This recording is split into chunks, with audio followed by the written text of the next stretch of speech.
મહેસાણા શહેર પાંચગામ લેવા પાટીદાર સમાજનો 23મો વાર્ષિક સ્નેહમિલન સમારંભ યોજાયો. મહેસાણા શહેર પાંચગામ લેવા પાટીદાર સમાજનો 23મો વાર્ષિક સ્નેહમિલન સમારંભ મહેસાણા ઊંઝા હાઈવે પાસે એકલવ્ય સ્કૂલમાં યોજાયો, જેમાં સમાજના નવીન પ્રમુખ, ઉપપ્રમુખ, મંત્રી, સહમંત્રી, આંતરિક ઓડિટર તેમજ નવીન કારોબારીની સર્વસંમતિથી રચના કરવામાં આવી. આ સ્નેહમિલન કાર્યક્રમની શરૂઆતમાં દીપ પ્રાગટ્ય કરી બાદમાં તેજસ્વી તારલાઓને ઇનામ આપી પ્રોત્સાહિત કરવામાં આવ્યા હતા. તદુપરાંત સ્વાગત ગીત, સાંસ્કૃતિક કાર્યક્રમ, વક્તૃત્વ સ્પર્ધા, વ્યસન મુક્તિ અને સમાજના કુરિવાજો તેમજ રમતગમત જેવા વિવિધ કાર્યક્રમો યોજાયા હતા. સમાજના સભાસદો તથા તેમના પરિવારજનોમાંથી વર્ષ દરમિયાન અવસાન પામેલને સમાજના સભ્યો દ્વારા શ્રદ્ધાંજલિ આપવામાં આવી હતી.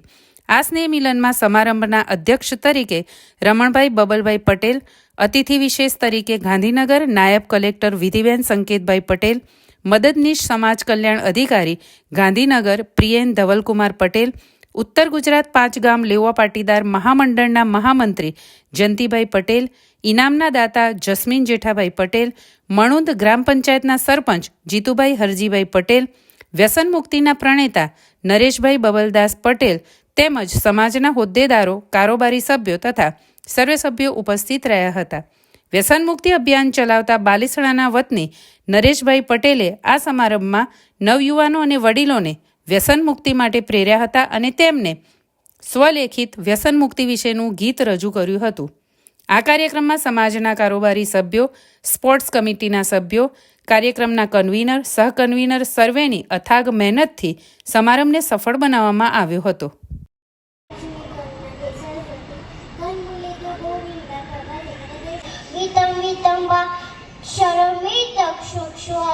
जय जय गणादेव श्री महादेव शंभु मात बने परत आशाय गोविंदाय नमो नमः गीता गंगा गायत्री सीता सदा सरस्वती राम विद्या बंबली तिसुक्त गैनी अर्धो माताजी दानना भोगरी बहिना सिंधी वेददया परनाना तत्व अंजमित्री राम पोला लक्ष्मण पोड्या पोड्या सीतामयी तितीश करू देता पोड्या हनुमान चौकी रही सदाभावी साई करू संपूर्ण गणेश कांती वृक्षगुरु ब्रह्मेश नमेश આજે સૌને જય શ્રી કૃષ્ણ કાર્યકર્તા બનાવજો. તેમનો ખૂબ ખૂબ આભાર કે તેમને મને સન્માન કરવા માટે અહીંયા બોલાવ્યો. હું અત્યારે જીપીએસસી યુપીએસસીની પ્રિપેરેશન કરી રહ્યો છું અને એનામાં જ આપણા એસટીએ તરીકે મારું સિલેક્શન થયું છે. જો આપણા પાંચગામના કોઈ પણ વિદ્યાર્થી કે એવો કોઈ તૈયારી કરવી કે કોઈ માર્ગદર્શનની જરૂર હોય તો પછી ચોક્કસથી અમારો સંપર્ક કરજો. અને એક બીજી વસ્તુ કહેવા માંગીશ કે આપણા સમાજમાં હાલ જે વિદેશ જવાનો ટ્રેન્ડ છે એ પણ યોગ્ય જ છે, પણ જો આ ગવર્મેન્ટની તૈયારીમાં કે એમાં કોઈને રસ હોય તો આમાં પણ પોતાનું કેરિયર બનાવી શકે છે. તો ચોક્કસથી સંપર્ક કરજો અને અમારાથી બનતી પૂરેપૂરી મદદ કરીશું. સૌનો આભાર.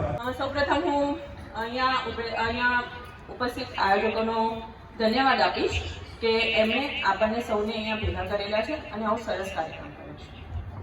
આવા સમાજના જે વાર્ષિક સંમેલન થતા હોય છે એના કારણે આપણો સમાજ એક મજબૂત અને સંગઠિત બનતો રહેતો હોય છે. અને સમાજની વાત કરીએ ને તો આપણા સમાજે બહુ સારા પ્રેરણારૂપ કાર્યક્રમો કર્યા છે. જેમ કે હું કહું તમને 3-4 ઉદાહરણ આપું.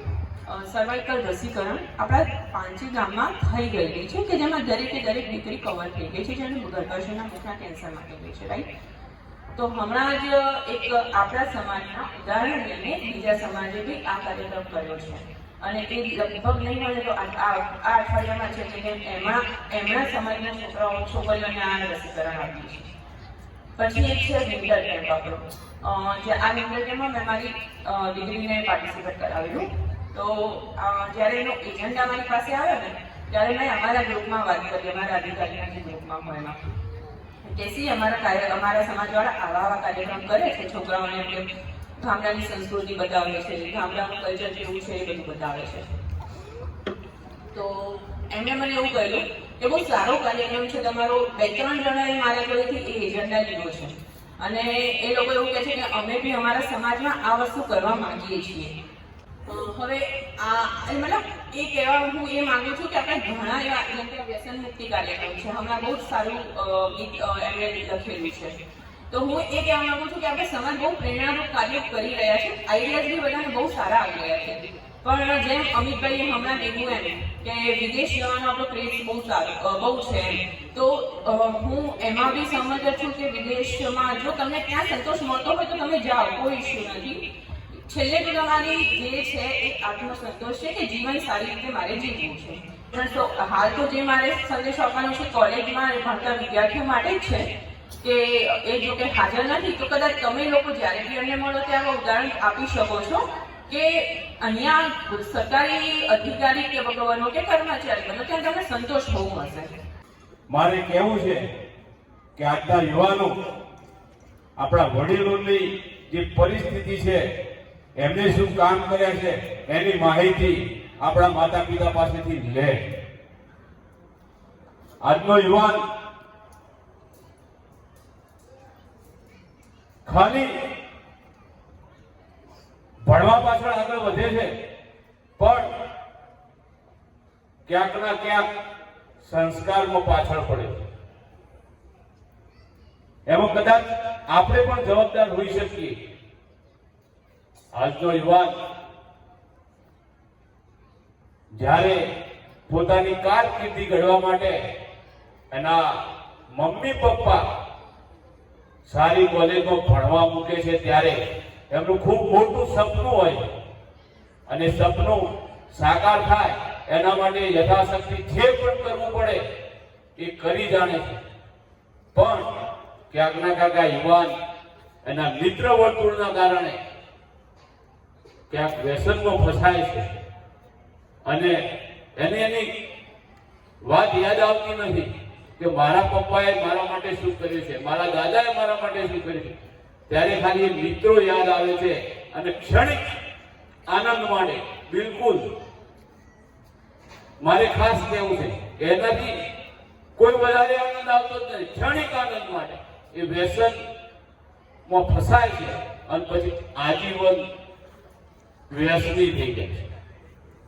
એટલે એટલા માટે એ યુવાનોને મારે કહેવું છે કે તમે તમારા વડીલોને યાદ કરી, વડીલોનો ઇતિહાસ જાણી અને પછી જે પણ પગલું ભરવું હોય ભરી શકો છો. આજે અહીંયા બેઠા છે બધા યુવાન જેમને કારકિર્દી ઘડી કાઢી છે. એ યુવાનોમાંથી પણ આપણે પ્રેરણા લઈ શકીએ કે અમારે શું કરવું છે.